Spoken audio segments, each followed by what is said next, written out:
You are ahead of the game. Vanessa, how you doing? Good evening. I'm fine. And yourself? Yes, cool. I've got another person coming in now. Brilliant. Who've Mm. we got? Sorry, I'm just trying to adjust. Mm. Hey, Nana. Vanessa, how are you, man? I'm fine. It's been, yeah, it's been a minute, you know. It's been a minute. I literally just said to Curtis, oh, who we got joining as I'm fixing my camera. Yeah. And then you just pop up. Brilliant. I God. like. Yeah. Curtis, how are you, man? Yeah, listen, man, hiccups, but we're here. Yeah. We're here. I'm going to add you as a branded partner at the end and we're going to sort this out because, listen, people, look, you know what? I posted the title, How Good Social Workers Become Bad. As I hit that live button, Sai, let me see if I can get her full. Sai say 186. She had the answer as she arrived. We're going to talk about this. And, this is a very important topic. So first of all, I do want to thank Vanessa and Nana for joining the show as the audience builds up. Someone saying hello to you, I think, Vanessa. Yes. Hi, sis. I see you. Curtis, I'm not gonna lie, bro. You look tired, man. You look burnt. I'm not gonna lie, bro.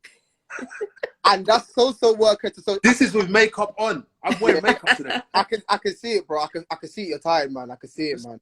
I know that look. I know that look. The light is too Is on. it- It's showing too many of the what do you call it? How do I put this down? I can't.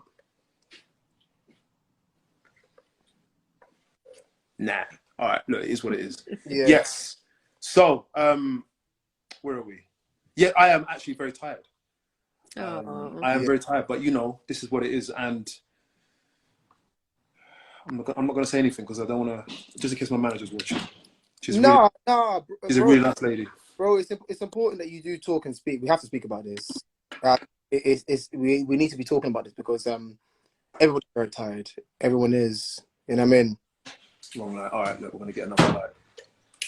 I think it is important, actually, as you're saying that, Nana, because I came home, I literally took off my coat, started doing the dinner, and as I was sitting there eating, I was like, oh, for flip's sake, I got to do this live. But not in a bad way, we're just being real. Yeah. Our lives as social workers, like, we're tired sometimes. It's stressful. No. I know. But, I just thought, I got to represent. I got to do this. I promised. And I'm smiling. I've got good people here with me, so... Make sure, you represent because you're doing me a favour, really. No. You're actually doing social work a favour. That's what you're doing. Yeah. We're all in it. You are. And hello to everyone. But listen, so this is a really important topic because I think that it's very easy to be hard on yourself, which I am hard on myself, and then wonder why I'm slipping and sliding in this game, or wonder why we've got a colleague in the team and then now they've disappeared. Where are things going wrong?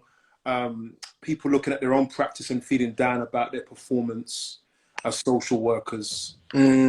Again, my heart is primarily for social work students to make it as students, to hit the ground knowing what they're coming into. So that's what this is about. What I'm not going to do is I'm not going to try and scare everyone off, but I want you to be aware of what you're coming into when you get here.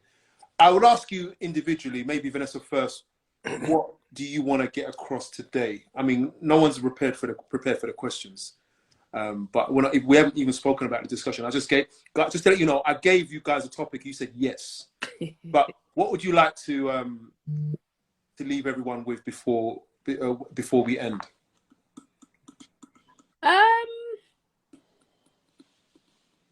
I just want to be real, really, and I want to be transparent, and I want to share what I've seen, what I've heard, what I feel with fellow social workers and students who are up and coming. Yes. I just want to be real with them. Yep. Nana? Yeah, definitely is just to be as real and transparent as possible with the next generation of social workers. Yeah, we really need to. Really need to. Yeah, so yeah, that's what I want to kind of do in this live. Excellent. Just so you know, someone's asked a question, what do we do? Let me join and add my 2 pence. Okay, so I will let you in, but before you come in, let me give you a disclaimer. What I do is I work in assessments, right? For children's services. Nana, what do you do? I'm a team manager for a frontline child protection team. So we deal with child protection, child in need, and also court, which the cases should transfer to the looked after children's team in it. But let me not drag out any team managers or anything. But yeah, that's what I do. That's what I do. Vanessa. And I'm a social worker in a fostering team, and basically, in a nutshell, I supervise foster carers. I do assessments to approve foster carers, special guardians, connected carers. That's me. Okay, so if you want to join in, just so you know, careful what you say and do not say where you work. Yeah, data protection, GDPR. Yeah, I don't know what you do, Si. Do you guys know Si? No, okay. Si, if you want to join in, there's rules, okay? Don't say where you work, and I guess behave. No case, like, yeah. Yeah, if you want to join in, okay, let's let you in. This is a risk now we're taking, but she's joining in now. And then what I'm gonna do is I've said it, data protection. I've said it. Hello. Hey. Hi. You okay? I am. I'm sorry, I'm in my pajamas. I've literally walked into the house, got my PJs on. I hear you about the GDPR. So, yeah, won't say where I work. I'm a team manager in a LAC team. So that means looked after children, but we also incorporate a lot of care proceedings, viabilities, anything that any other Oh, my friend's in here as well, Aisha. Okay, but yeah, so and my cousin, I didn't even know that, and somebody else, I'm sorry, I didn't even know that they followed you. So but yeah, so team manager, I've been doing it, in fact I've been doing social work for 15 years. And, yeah, I started at the age of 21, 36 now. I don't know if the math works out, but just an update that I actually handed in my resignation last month. Is it? Mm-hmm. Completely Done. You're finished. I mean, 15 years is a long time. I mean, I'm only 10 years. I'm a decade in, isn't it? But 15 years is a long time, though. So yeah, definitely. And I've started. So when I started my journey, I started in the LAC service. I was there for 8 years. Had 2 children in between that. I don't know if they're annoying laptop, YouTube stuff. If you can hear it. Okay. Yeah. Okay. Yeah. Had children in between that. Went back to agency. Did a little bit of assessment. It's like, you know, the CP and SIN stuff. And then ended up back in the LAC service. So yeah, it's been a journey. But I think post-pandemic for me, has brought on a significant change in staff retention, staff turnover, staff's emotional well-being, the workload. That for me is, I think, where there has been a significant deterioration in everything. Even, you know, a big part of what we do, obviously we're in court, we're having to answer to court compliances because we just can't meet the time frames, because we've got literally, you've got a member of staff that's starting an assessment, they bounce, an agency worker comes in, they bounce a week before we're due to file evidence. It's just a madness. And do you know, if I told you about one of the agency workers that I'm dealing with at the moment, I'm not even going to go into it because I'm not even going to go into it, but it's not a joke.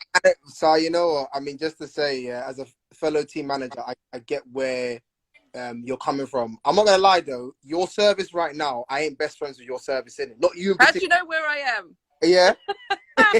No, but I get where you're coming from. I think it has been very, very difficult post-pandemic, and I think the courts in their own right, they don't really understand what's happening in social work. No. And it's like, you know, you can't go into court and say to a judge, actually, you know what, we're burnt out. Yeah. They don't want to They know. don't care. They don't You know, care. straight fine for non-compliance. I mean, recently I got a ticking off because a judge was just chatting the most, and I was shaking my head. She's like, "I don't appreciate the team manager shaking his head at me. Can you write a statement as to why you shaking your head?" I think, woman, you don't even know what you're talking about. But then they're not here for it. They don't want to know. You They know don't. what is frustrating is that, okay, everybody has to be held accountable, but judges. And you could go there and be timetable for a 5-day hearing, and on the day they will say, well, actually something else has come up and now I have to re-timetable this. And everyone's been rushing around like a madness trying to get these assessments done, and there's no accountability on that side. So I think that there is a frustration, there's a lack of communication there. But what I know, particularly in the local authority that I'm working in at the moment, is that we are getting judges that are coming into our local authority to have them face-to-face discussions with our social workers. Good. So that they can understand our perspectives. That happened in the YOS as well, Youth Offender Service, where judges were having to consult with the service to understand more. Yeah, about, and they need to know what's going on the ground. And also about how to appropriate sentences equally across the demographics as well. Right. Yeah. I don't know. You know what? Let me just bring us back to where we want to go. I want to see if we can get everyone's voice. Let me throw it to Vanessa, because we've heard the least from you now, but I know you're ready. And my question is, where do you want to start with? Because obviously, what's your name? Sorry, on the bottom right corner. Just joined in. Sai. My name, is Sai is absolutely. Sai's the one. Cool. Yeah, go. So we've had Sai. Welcome to the pack. Thanks. And because you're a manager, I just trust you now. Okay. Well, I've just seen a couple of people in my service have joined as well, but she's cool. Sai, listen, Right. we know where you work in it. It's cool. Don't worry. We don't know where you work in it. So Vanessa, let me throw it at you first. Where do you want to start? Like, so we've got now the pandemic, because we're going to go into these as well. Yeah. How do you think social workers start out good and then end up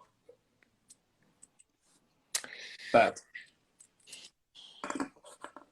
Okay, so a place we can start this discussion, I think, would be you have somebody that wants to help people, who's naive, thinks that they can fix the world. Someone says, you know what, you'll be really good as a social worker. Then they go in as a social worker, done all the training, and then something could go wrong. For example, poor manager, or a really bad experience with service user, or maybe they don't feel like they're being listened to, or maybe they're not having supervision on a regular, so therefore their work is not being properly managed and given guidance for. And then, I don't know, the workload increases, and then they have that typical burnout, and then all of a sudden they go off sick. Right. And then they're at home thinking, should I go back? Shouldn't I? Well, yeah, I could actually. The money's kind of good. Let's pretend that they're agency or something like that. Yeah, let's go back. The money's really good. And then the whole intention of in the beginning when they're like, yeah, we want to help people. Yeah, that's just gone out the window now. Let's do my day to day to get my money, and let's be out again. And I think that's one example of how the good social workers can turn bad. Yeah. So they come in with the dream, right? We start that course. I remember my induction, and we're going to help families. We're going to help the service user, and we're going to sit down and have discussions with them. We're going to do assessments, and then I'm going to hand it over to you guys. What are you saying? What happens?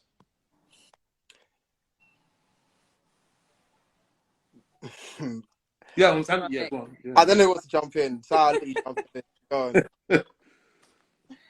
You want me to go? Yeah, go ahead.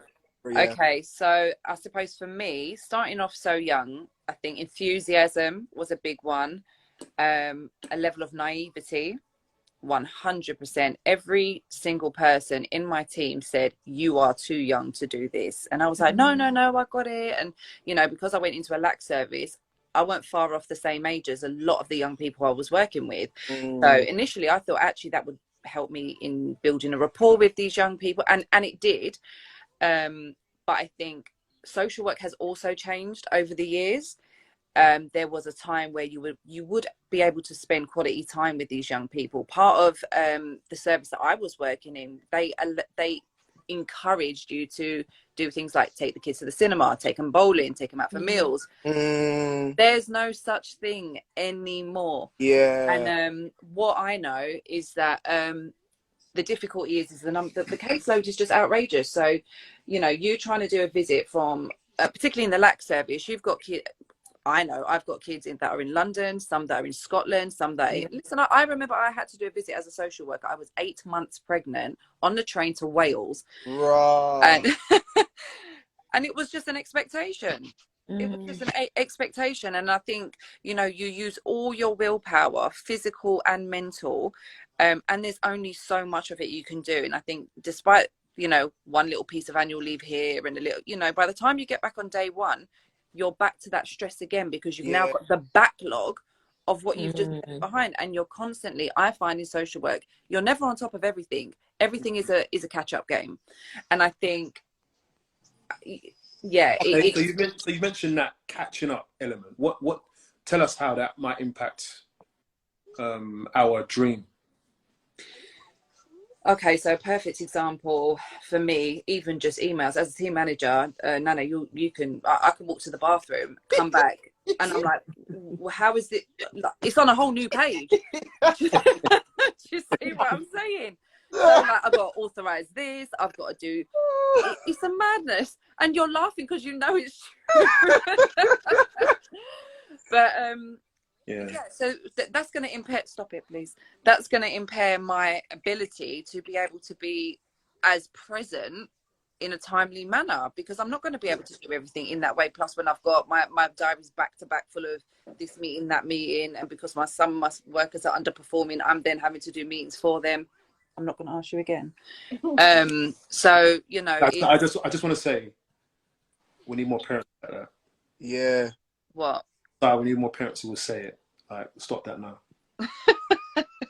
There would be no need for social workers if we had more of that. No, for real. Well, not so much. Calmly. It's that look, you know, that look that parents give, and they don't have to say much or even raise their voice. You just know. No, I don't raise my voice. Yeah. My parents just had to look. I'm telling you. Yeah, no, I don't raise my voice. No. This is it. Nana, what are you saying? Look, man. I mean, we've come in. We've done our course. Yeah. We've sat down with our practice educator. You know, like, what's turning sour for us right now? Sorry, I'm just seeing a comment which I think is really actually a good point. Someone said, do you get long service leave in the UK? In Australia, you get 3 months off if you've worked for a government department after 20 years of service. 3 months, I mean, after 20 years. Yeah. But you've got to make it to 20 years. Exactly. Yeah. Well, listen, some of us are not far off. You've got to make it to 20 years.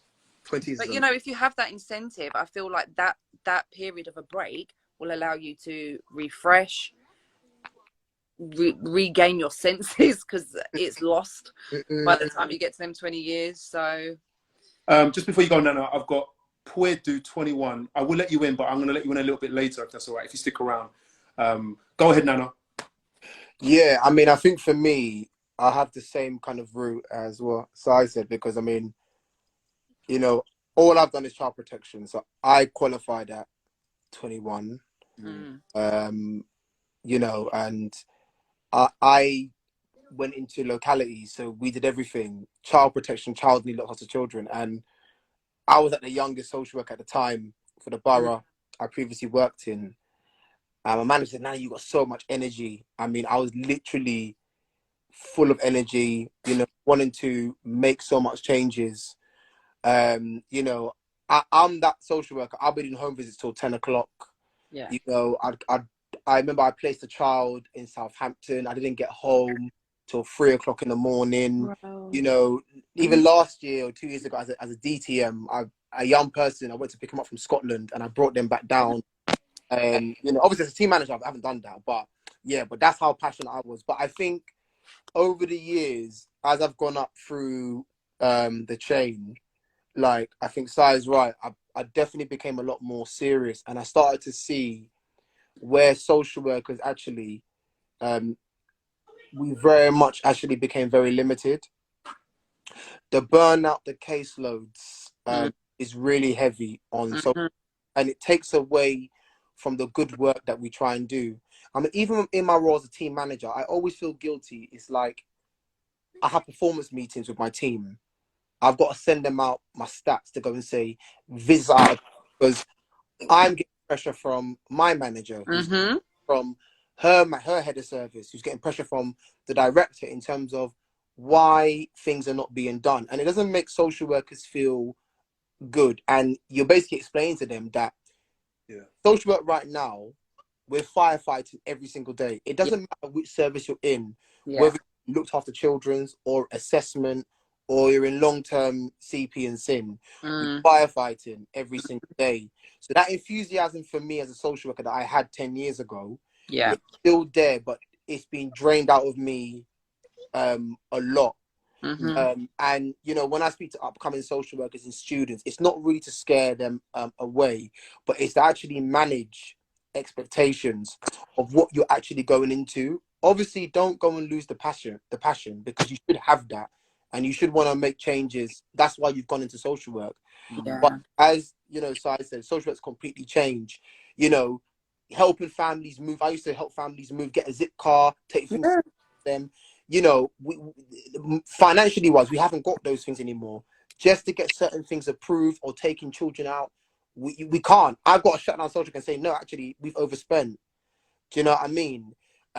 You know, so it is very, very difficult. And I think the climate in which we're in has made social work very, very hard. And I do feel for the next generation who are coming in, because they're going to have to pieces. Yeah. Do you know what? Before you lot say any more, there are questions and comments. I'm going to come back to them as we flow. Please be patient. The workload, guys. So remember, you're talking to two lots of people here. You're talking to people who are just about to come into the game and people who are struggling with their workloads. Anybody here, talk to me about the workloads, your perspective on it. Do you know what? I'm going to jump straight in there, because my experience in this last year has been horrendous, to the point that we were so short on staff that, so I started off with a full team, 2 went off sick, then a third one went off sick, and that was due to stress. Then, because the cases are just coming in, Nana, from your part of the service, you have to throw that back in it. we back. That we have to take them. You know, at the end of the day, there's timelines for court proceedings, etc., whatever. Team leaders, not just me, but 3-4 others, were not only having to do their normal management roles, but we were also case holding. Yeah. So we're out there doing visits, LAC reviews, all the rest of it. Plus, we're expected to do supervision of our staff and all the other stuff. I'm telling you, to the point my husband was saying to me, look at you, 3 a.m., look at you working at 3 a.m. You're making yourself sick. Yeah. And that's the sort of pressures that I'm talking about, because you know what, no one cares about what you have to do. People care about what's not done. That's right.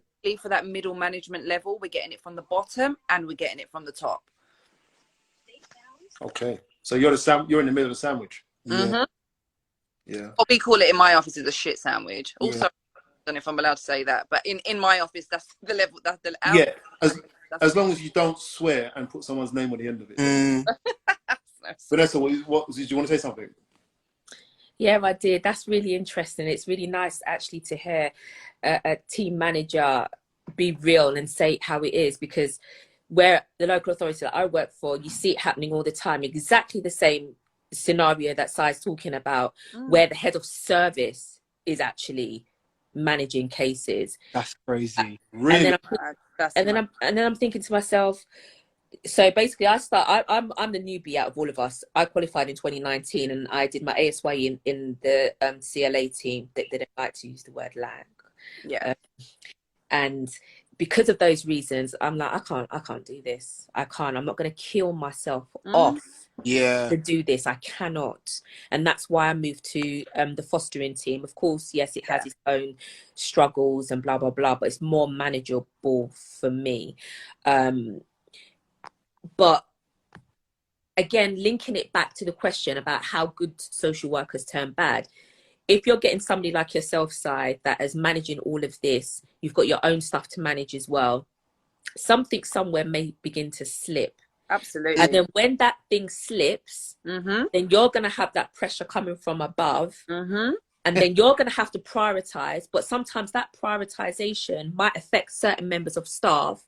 Then they might start to see you differently. You might start to do them differently. Yeah. And then there might end up being some clash. Yeah. And then the social worker on the ground might be thinking, I don't like you anymore, and I'm going to start doing things my way, and I don't care about what's going to happen to the service. Yeah. And that is a prime example of how good social workers turn bad, because of the 100%. nature of the service, how it's run, the way the money's put into it, the way we do the agency stuff. It filters through, and this is why Breach. we're working with colleagues and we're thinking, why are you even here? Why are you even working with young people? Yeah. Why are you even as a social worker? Because you're not doing what's right. But we need to understand their story of actually how they got there, because I don't believe all social workers started out bad. No, something made them behave in a certain way for them to go I will bad. actually challenge that, because interviewing the amount of people I have, I don't even know how some people obtain this degree. I had a guy, no name mentioned, who I swear to actual God started singing and playing piano in his interview. No. I swear to you, he wasn't in his right mind. Okay, but let me ask you, sorry, Curtis, I'm going to jump above you. Let me ask you something, right? Let's be creative as we are as social workers. Do you think that maybe him playing the piano and singing could have been beneficial to his role as a social worker? No, you missed out. No, do you know what? Yeah, Si. No. Do you know what, Si? Do you know what? I'm gonna challenge that. You know why? Because there was a social worker who I interviewed, didn't play the piano, but showed me some form of, like, it was like direct work, but it was kind of like some kind of instrument. And what she said in her interview is, this is what I would be using to work with my young people as for direct work. So I that took right that there creative. So that's what I took a run. I was like, no, you know but that what? right there, that person was saying, this is what I'm going to use to engage my young people. The question that I asked this guy was, what do you do to, could you please turn that down? Was about resilience and how you manage stress. Okay. So the correlation was not there. Out of touch. My man said, I like to play piano with my neighbour, and then just started playing. Yeah. You can see how that assessment's going to go already, can't you? Yeah. But Curtis, to jump on what Star said earlier about, you know, we're in the middle. Me and Size Levels team managers, we are very much in the middle. And what tends to happen is, Si made a point earlier that managers start to fight. So I have sometimes beef with some managers in Si's department, because managers start to gatekeep. So no one wants to go and take anything. So it might be a case here that my team has in court, and we've got the order. All right, Si, you know what? You got to take. But Si's being long with me. Like, the transfer paperwork is ready. Si, like, I've sent you 3 or 4 emails. Take the case. And that's not okay. 100%. It's not okay. But and Si's it's got a team. She's understaffed. Yeah. You get what I mean? So then me and Si's relationship starts to come south. I'm thinking, wait, now the case is ready to go. Take the case. Yeah. But she goes to me, Nana, you know what? I can't take it. I said, but that's not my problem, though. We've got the order. Take it. Yeah. And So, by the first hearing, that should have been moved over anyway. So eventually, managers then start to become very sour towards each other, to the point where actually we lose focus that actually we're all one local authority, but we're acting as separate entities. We're still fragmented because of the I'm going to come to that. I'm going to cover that in my next point. I just want to read through some comments, but I want to address something that I spoke to a nice colleague of mine today. I'm sure she's watching because she said she would. But I'm going to go through some comments. The emotional impact of the role is completely underestimated, and there's hardly any support for social workers. Yeah. Interesting. I guess it depends where you work, but, you know. I think it's getting better, but that is a good point. Is it normal to feel deflated as a student studying social work? I have the energy, but already my lecturers talk more negative than they do positive. That's bad teaching. But, you know,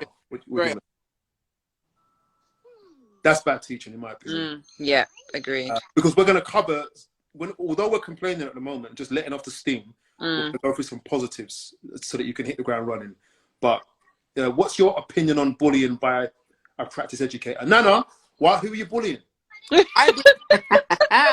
Listen, let me tell you something. Yeah, I've told students, that if your practice educator is bullying you, you take that straight back to your uni. Yeah, 100%. Great. Yeah, it doesn't matter. Even if we're assessing you, and you feel as though that actually our assessment or how we're working with you is not conducive to your placement, you take that straight back to your uni. Straight away. You have to hold autonomy as a student in your placement. Yeah. Straight back to your tutor.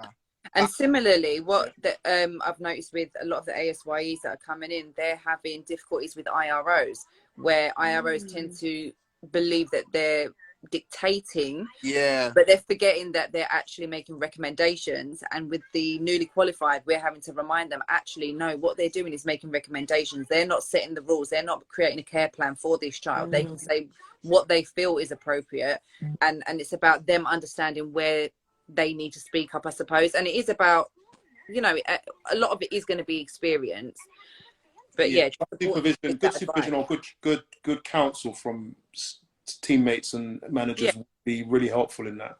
No crap from no one. JFD says the system is so broken and we are trying to work in a system that is not fit for purpose. Sort of, I agree that, but so people lose the motivation to keep carrying on as the glimmers of things that can make it worthwhile are lost. That can be the case, man. I mean, that's what it. Let's go. We went this. I can't say this. The name of the person. We went through 5 managers in a year due to staff leaving and managers having too much on. Was that where Nana left? I don't know. I'm picking on you, bro. Hey, you know what, bro? You want to know where you think what I was. You want to know what I had to deal with last year when the team that I took over, it was just me and 2 social workers. Yeah, and when I came in, I had about 4 or 5 court hearings back to back. Yeah, and there's me sitting there, lonely manager, judge looking at me saying, "Why is this social workers leaving?" And I'm coming in. I'm like, I'm just trying to get my head around certain cases. Do you know what I mean? I've had to literally rebuild the team up. And, you know, so to hear what you're saying and Vanessa's saying about how you've got heads of service managing cases. Team managers should not be holding cases. Or no way.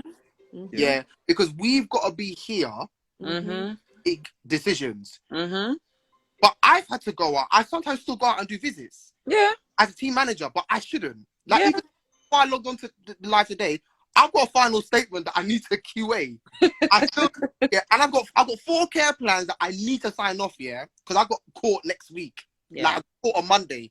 Well, put it this way, in my team, each social worker average has 2 court proceedings. So you can imagine how much court work that's crazy. That's standard. That's just absolutely standard. So each one will have two court proceedings on top of their 15 cases.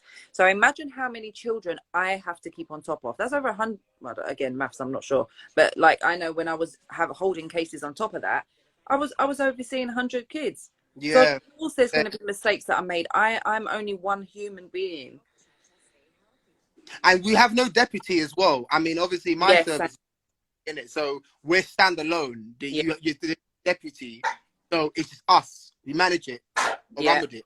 Yeah, absolutely. I want to throw something in. Someone said to me today, "What's the live one?" And I said, "It's about how good social workers become bad social workers." Now, I just want to reiterate: we'll talk about how to be and maintain a good social work. To be a good social worker. They said, "Well, one of the reasons is culture." And I said, "What do you mean?" And it looks like what she was saying was it was the culture of management that developed in the team. So who do we look at when we're talking about who sets the tone in the team? Who sets the tone in the team?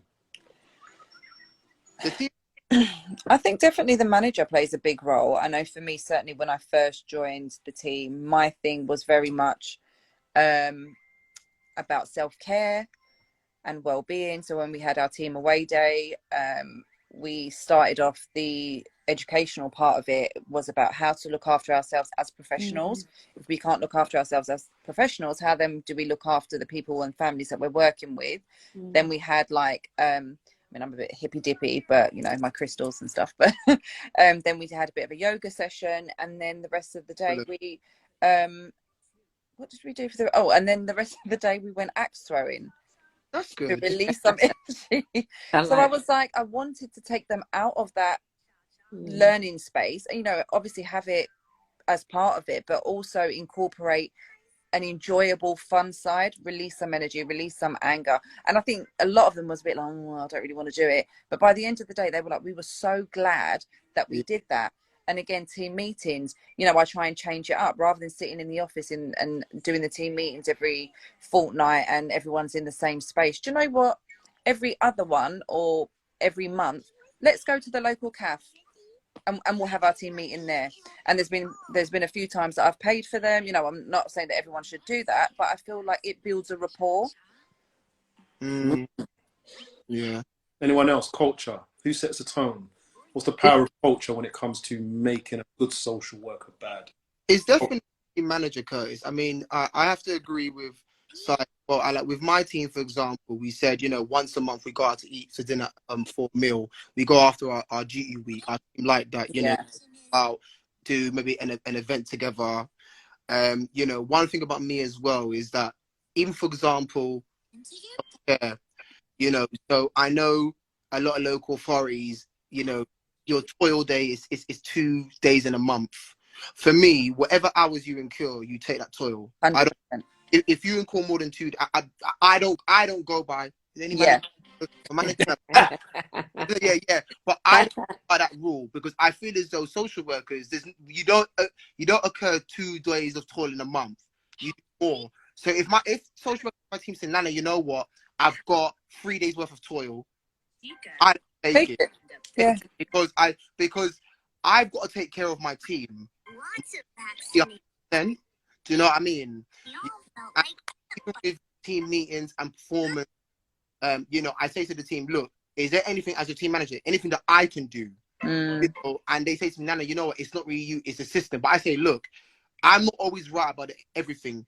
Part of being a good team manager is also being vulnerable, and also letting your team know that actually, you know what, I don't always get things right.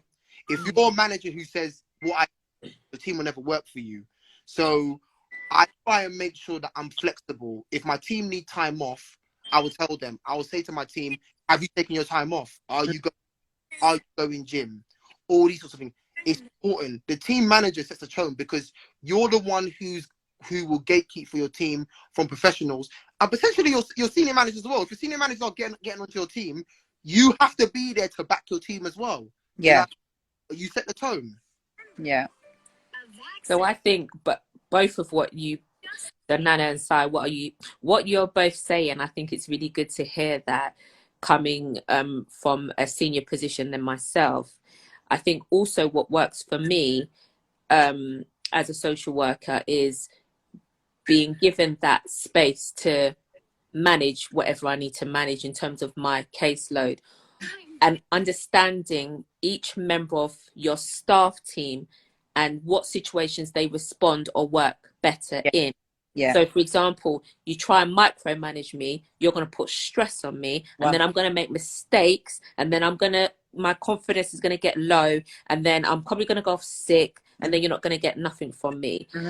If you give me that space to make mistakes, but of course not on you know, not you know, detrimental, not nothing. Thank you. It just wasn't coming out. The end of a long day. Yeah. But allowing me to reflect and have that growth and saying to my manager, you know what, actually I could have done things better this way. You know, I have a brain. I can think. I can manage my own time. I can manage my workload. And I'd rather you just let me get on with it, because actually, if I'm struggling, I can actually open my mouth and say, actually, Nana, I need help. Si, I need you to help me do with this. So I think that is another thing included in what you both are saying in terms of culture and what makes things work. So again, without saying too much, because you know we don't know who's listening, but that was why I just couldn't do it in the CLA team. I couldn't. But I understand why that culture of micromanaging was there. I get it, because you had so much to be accountable for, exactly the time frames and stuff like that. And as I keep on saying, that people have heard me say before in the live, I was a youth worker before, so I thrive on making those one-to-one relationships with young people. And when I realized, okay, I know social work is different from youth work, but at the end of the day, we are the corporate parent for the child in the CLA team. So therefore, if I can't build relationships with my young people because I'm stressed about everything else and being micromanaged and this performance indicator and that don't work. So can I ask you a question, as you know, as a manager, and I certainly try to do it, do you appreciate your manager coming in and asking you what is your working style and what works best for you? Because that is certainly what I try to do. That is because brilliant. Everybody works differently. When I started my ASYE, me and my manager sat down one-to-one, and she said, okay, Vanessa, this is what I'm like. Tell me a bit about you. What you like? How do you like to work? Blah, blah, blah. And, you know, without going into too much detail, you know, I said to her, sometimes I can suffer from anxiety and blah, blah, blah. And she goes, Vanessa, okay, what does that look like for you? How will I be able to identify you're feeling like that? And that was really, really, really helpful. And the reason I asked that is because when I first started in my team, obviously I came into a full team, didn't know any of them. My stance was, I'm going to tell you how I work as a manager. And I literally said, I don't care whether you start at 9 o'clock, 10 o'clock, 11 o'clock. I don't care if you finish at 2, 3, 4. The main thing is that you're available to professionals and nobody's coming to me and telling me you ain't doing your work. That's right. Because you know what? We always work over hours. That's we always right. work before hours. So I'm not going to be that rigid. However, you are going to have to be available for professionals on the phone. I don't want anyone telling me they can't reach you. But do your day as you please. When people are panicking, saying, oh, I've really got to pick up my child, don't panic. Go and do what you need to do, and then make up the time. As long as the work's done, I am not going to be on your back. I know other people work differently. That's my approach, and I found that it has worked really well. I don't think you could do social. I don't think you can manage that in terms of people's time. I just think it'd be so wrong to do anything. And it's too time consuming. I haven't got time to be sitting there clock watching everybody.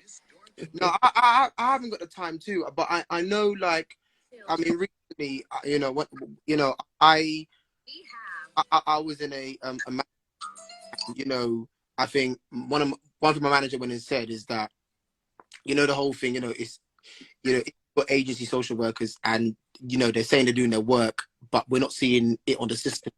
You know, why is it on the system? How comes, you know, why is it we're paying them all this money? But I've had to explain to the powers that be.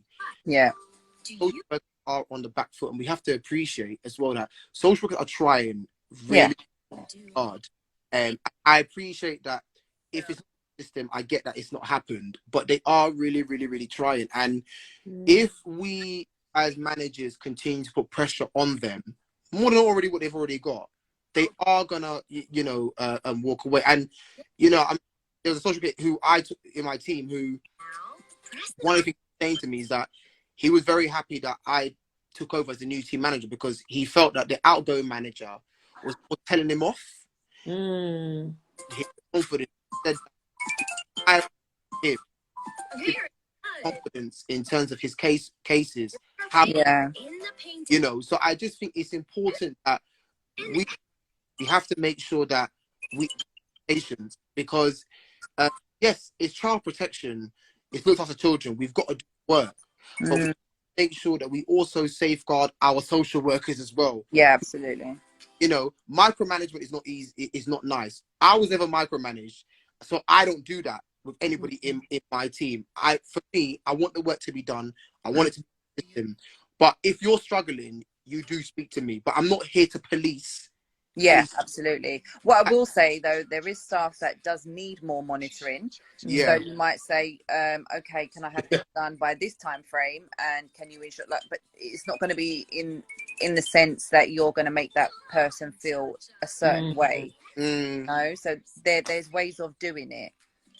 Can I just say, just before we go on, sorry, I feel bad. I don't want your little one to get in trouble, yeah?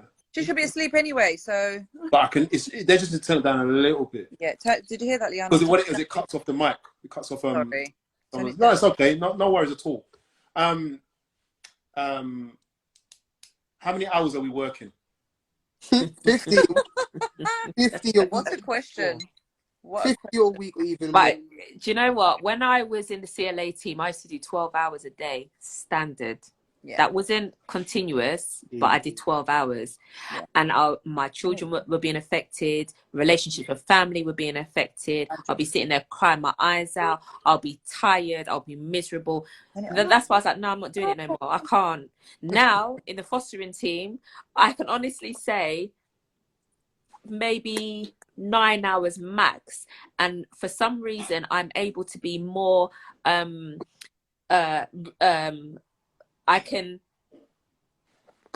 am flexible, but I have a cut-off time. After this time, I'm not working no more because I need time to settle down, to rest my head, to be able to talk to my family, and then be able to sleep without thinking about work. So I can do that. You know, there's a long queue outside of your department right now. One's like, there isn't trust. We need, and why is it? This could have to be another topic. Why is it that everyone thinks a fostering team is for people that are retiring? Do you know what? It's so true. Everyone's like, I need to wind down. I think that or adults. Because I always think it's not where the fire is, isn't it? I've always thought, fostering, you lot are just out, innit? Let me tell you something. We're dealing with standards of care. We're dealing with when foster carers are not doing what they're supposed to be doing for the children looked after. Yeah, we're the ones that are managing all of that. That's light work. That's once in a blue moon. It's not an everyday thing. That is light work, man. That's light work. By the way, I just want to mention that someone mentioned that team managers need to manage the team terrorist. I'm just putting it out there. Terrorists, I like that. Okay. Let's talk about. Oh no! Someone just put fostering is boring. Coming from someone who is currently in foster. But you know what that means? I mean, that means that some people are really cut out for the fast-paced, intense work. Yeah. Not all of us are. Yeah. Some of us, our talents don't lie there, and it doesn't make us better or worse. I love RNA. I love RNA. You know. Oh, I love that. I love RNA. The assessment. Ding, ding, ding, ding, ding, ding. Yeah. I love referral assessment. Gosh. Yeah, it's true. But you know what? I think people's life and their circumstances come into play. So I was in assessment. I was a manager there. I just couldn't do it with the kids. Yeah. I will come back to it at a later stage, but you know, it's so difficult to try and think, okay, I can progress in my career. I'm young enough to do that. But actually, I'm looking after everybody else's children. Exactly. That's exactly how I felt. On the phone to me at 8 o'clock while I'm still sitting there in the office. Mummy, when are you coming home? I can't do their bedtime stories. I can't do their homework. And as you say, Vanessa, it was having an impact. Huge. And even my relationship, because he's thinking, and every time I come home, he's like, well, all you do is go to sleep. Yeah. You know what? But, it's a lot. It's a lot. Go on. Any tips for student social workers going into placement? So I guess this is year 2, or it depends, masters. Yeah. What, second year or final year? I guess just anyhow you want to answer it, really. I think for me, I'd say, because I still assess students as well. My main thing I'd say for tips, if you're in your final year, final year, and you'll be qualifying the following year, my thing is that obviously you have to gear yourself up as if you're a social worker. So the PCF domains, you need to be looking at that tier, end of placement. Gear yourself up, because you're going to be entering into newly qualified year. So you need to be gearing yourself up. I always say to students, wherever you go in your placement, one thing you should be doing is shadow different services. Yeah. Network, get to know different managers. Find out where the local resources are within your council or within your borough. Shadow, in in the early stages, don't rush in to get a caseload. Shadow things like strategy meetings, shadow things like go to court. Yeah. You can build. It's important. I can't. Do you know what, shadowing? I can't stress it enough how important it is. Yeah. It's so important. Everything you can get it. Yeah. Absorb it. Absorb it. Honestly, absorb everything that you can get. Even training. If it's in-house training, you know, get that training under your belt. You know, whether it's cultural competency, whether it's cyber safety, whether it's child protection, forced marriage, everything. Get all your training under your belt. I would echo that. I think the other thing is to go in with realistic expectations. I think sometimes they assume that they're going to have a very small caseload. So, you know, as soon as you're qualified, you're only going to be 10% less than the other social workers. But what that means is that that's reflective of the service. So if your service is under pressure and everyone else is on 25, then you're only getting 10% less of that. If your service is chilled and you're in a good place and you're on 15 cases, then you're going to get 10% less of that. So I think you have to be also quite realistic of what the expectations are. And you know what? Don't feel embarrassed to ask for support from management, from your team members. Rely on other people that know more and have been around for longer. I don't think there's any shame in asking questions. That's how people learn. I would rather someone ask me a question and say, I don't really know how to do this, than you try and wing it and you've messed up. I feel that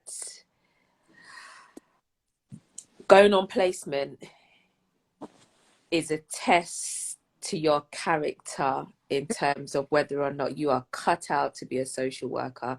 It's going to test your resilience. So when you're going to do your placement, kind of like put on a hard hat. Just prepare, not be prepared for the worst, but just be prepared for anything to be thrown at you. Because what you'll realize is when you've done your placement and you're qualified as a social worker, when you actually get into practice, there's going to be a lot worse situations than what you would have encountered being on placement. So don't get put off by it. Don't be thinking, oh my gosh, I can't do this and I need to quit. If you need to cry, cry. If you need to shout, shout, but don't shout at the wrong people. And you know, just you can do this. You can. But the good thing is don't do it in isolation. Talk to your managers, talk to your peers, talk to your friend, your partner, your husband, your wife, whatever. Talk to people. Do not let that settle in your chest. And as my good late grandfather always says, do not go to bed angry or with something sitting heavy on your chest, because you might not wake up tomorrow. Do you know what I mean? But talk to people. No, it's true. And I think there's particular things in social work that are going to be difficult. So particularly when you're in assessment, you're going to be dealing with quite significant injuries. You know, a recent example is that we had a child that was seriously injured, and the police didn't do as they should have done. They didn't progress an investigation, and we had to take it down a different route. But when we were given the pictures of the injury, literally everyone was yelping out loud, and I'd have to put a trigger warning on the picture because it was that horrendous. But I think even, you know, the first time you remove a child, that does a lot to you, a lot. And I think we need to also be aware of the emotional impact it has on us as practitioners. So don't think that we're hard-armed, that we can do it all. It is going to hurt us, and it's okay, but we just need to process that. And do you know what? Debrief with your manager the following day. I always say to all of my social workers, whether it's 9-10 o'clock and you've done that, call me and we will go and have a debrief.